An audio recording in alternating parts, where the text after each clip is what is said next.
বিখ্যাত সাহিত্যিক সঞ্জীব চট্টোপাধ্যায়ের একটি বিখ্যাত গল্পের প্রথম অংশ আজ আমি পাঠ করে শোনাচ্ছি। গল্প কাটলেট। শুরু করছি। সব দিনের মতো একটি দিন, একটুকুই যা তফাৎ। কদিন আকাশ মেঘাচ্ছন্ন ছিল, কালীঘাটা, বৃষ্টি বিকট মেঘ, তেড়ে তেড়ে বৃষ্টি, ডিম সেদ্ধ গরম, সেই ভাবটা আজ নেই। গরম স্যুপের মতো চনমনে দিন, ঝনঝনে রোদ, বাতাস নেই। তা না থাক, পৃথিবীর বাতাস আজকাল তেমন পাওয়া যায় না। দিনরাত পাখার বাতাসই ভরসা। সে বাতাসের দাম আবার খুব বেড়ে গেছে। ইলেকট্রিক বিলই তার প্রমাণ। চার্জ, সারচার্জ, ফুয়েল সারচার্জ সব মিলিয়ে পেল্লায় অঙ্ক। ভগবান আজকাল বেশিরভাগ সময় কুম্ভকে থাকেন, শ্বাস ফেলতে ভুলে যান, গাছের পাতা নড়ে না। কাজকর্ম রোজ যেমন চলে, আজও সেই রকম চলছে। অফিসের টেবিল কাগজপত্রে ছয়লাভ, কপি প্রুফ আসছে যাচ্ছে। আমি যে জায়গাটায় বসি সেটা একটা যাওয়া আসার পথ। চেয়ারের পেছনে দরজা, টেবিলের পাশ দিয়ে একজন যেতে পারে, এই রকম একটা পথ। একটু ভারী চেহারার যাত্রী যাওয়া কি আসার সময় টেবিলের ডান দিকে সযত্নে সাজিয়ে রাখা ফাইলপত্র ধসিয়ে দেয়, হেলিয়ে দিয়ে এলোমেলো করে দিয়ে যায়। এরই নাম ফেলা তোলার রঙ্গ খেলা। এই প্যাসেজের একপাশে সারাটা দিন পড়ে থাকি। সহকর্মীদের গুলতানি, একটু একটু রসিকতা, কথা কাটাকাটি, চড়া মেজাজের বাক্যালাপ। দিনের মেজাজের ভোল্টেজ এইভাবেই বাড়ে কমে। থেকে থেকে চা আসে, দুপুরের দিকে ঝালমুড়ি।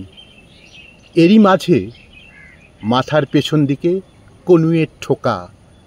ব্যস্ত পথিকের অঙ্গ প্রত্যঙ্গের উদাসীন সঞ্চালনে টনক নড়ে যায়। তারই পশ্চাৎদেশের অধিকারী যিনি, তিনি আবার চেয়ারটা দুলিয়ে দিয়ে নাড়িয়ে দিয়ে চলে যান। স্থানটির দার্শনিকতা সারাটা দিন আমাকে আচ্ছন্ন করে রাখে। একেবারে দরজার পাশে আমার স্থান। ঘাড় ধাক্কা দিয়ে বিদায় করতে খুব একটা তকলিফ হবে না। বলশালী কেউ নিকালো বললেই নিকলে যাব। এক পা এদিক আর এক পা ওদিক, কি মজা! আর অনাহারের মধ্যে প্লাইউডের সামান্য একটি দরজা।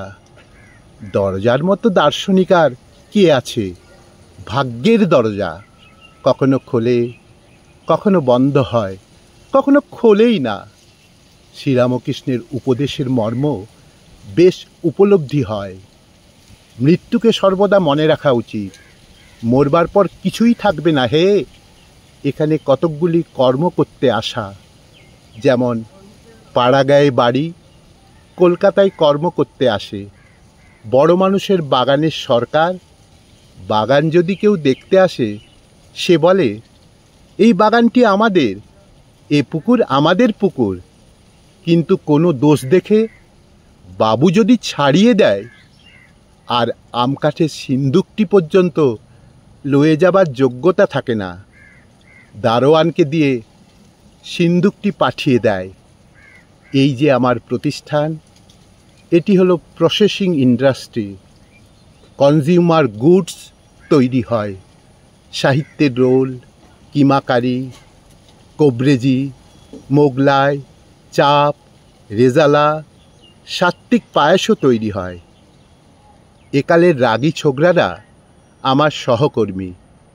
তাদের মধ্যে কেউ কেউ সাহিত্যকর্ম করেন, পায়ে পায়ে সব এগোচ্ছেন। উন্মেষ, হ্যাপি, সুখ্যাতি, প্রখ্যাতি, বিখ্যাতি, কেউ এগোচ্ছেন ছন্দে ছন্দে কবিতার পথে। জনহর্ষের দোলায় আন্দোলিত হতে হতে কেউ মনের ছিদ্রপথে, মানুষের মনের জগতে প্রবেশ করে বেরিয়ে আসছেন। নানা রকমের কাণ্ড।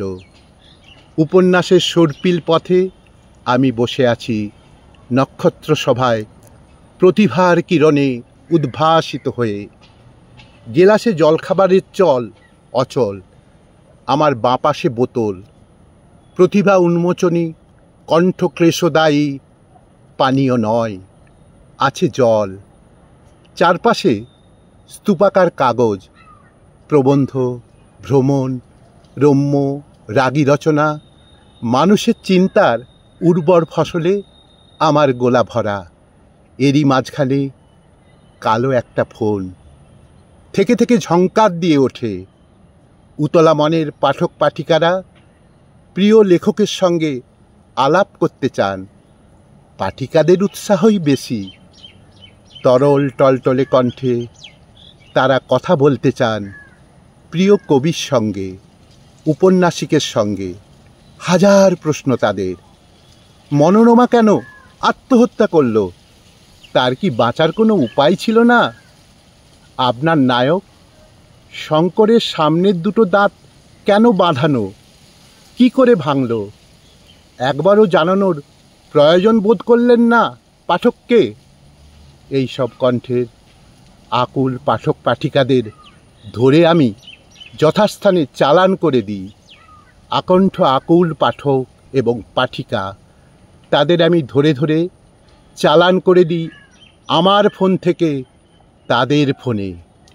আমার বাঁ হাতের বিশ্রাম নেই। ফোন তুলি, ফোন নামাই, হাত দিয়ে ফোন ধরি, চোখ দিয়ে লেখা। মাঝে মধ্যে কোনো কোনো অতি উত্তেজিত আবেগপ্রবণ পাঠিকা আমাকে তার কাঙ্ক্ষিত লেখক ভেবে কথা শুরু করে দেয়। জানেন, আপনাকে আমার মারতে ইচ্ছে করে। রুমা যে আপনাকে কত ভালোবাসে সে বোধ আপনার নেই। পার্থর সঙ্গে সে কেন যায় এটা আপনার মোটা মাথায় ঢুকলো না? আপনার উপর অভিমান। মেয়েদের মনের খবর কিছুই রাখেন না। লিখতে বসেছেন। এক নিঃশ্বাসে বলার পর যেই একটু ফাঁক পায় তখন আলতো করে বলি, ধরুন, আপনি যাকে চাইছেন তাকে দিচ্ছি। আপনি তাহলে কে? আমি এখানকার একজন কর্মচারী। তাহলে আমাদের প্রাইভেট কথা এতক্ষণ শুনলেন কেন? শুনিনি তো। আমার কথাটা বলার ফাঁক পাচ্ছিলাম না, তাই। শুনিনি তো, আমার কথাটা বলার ফাঁক পাচ্ছিলাম না, তাই।